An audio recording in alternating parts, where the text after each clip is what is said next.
काय राव, पेण म्हटलं की गणपतीच्या मूर्तीच आठवतात.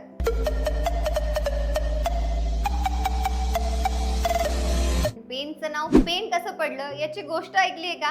चला जाणून घेऊयात. आज संपूर्ण देशात गणेश मूर्तीचं माहेरघर म्हणून ओळखलं जाणारं पेण हजारो वर्षांचा इतिहास आपल्या कुशीत जपून आहे. इतिहासकारांच्या मते प्राचीन काळी या भागाचा उल्लेख पेंड किंवा पेंडक अशा नावांनी होत असल्याचे काही संदर्भ आढळतात.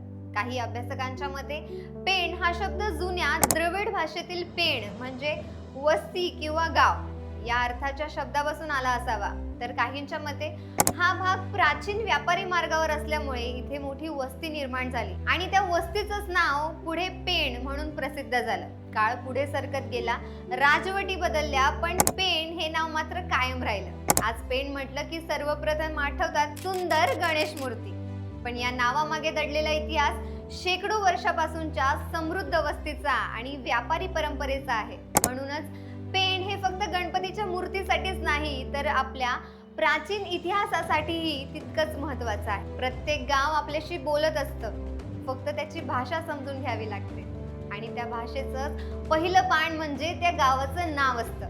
आज आपण उलगडलं पेणच्या नावामागचं रहस्य. तुमच्या गावाच्या नावामागेही अशी एखादी रंजक गोष्ट असेल तर ती कमेंटमध्ये नक्की लिहा. कदाचित पुढचा भाग तुमच्या गावावरच असेल. अशाच गावाच्या नावामागच्या रंजक गोष्टी पाहण्यासाठी VRS मराठीला नक्की फॉलो करा. भेटूया पुढच्या भागात एका नव्या गावाच्या नावाची गोष्ट घेऊन. धन्यवाद.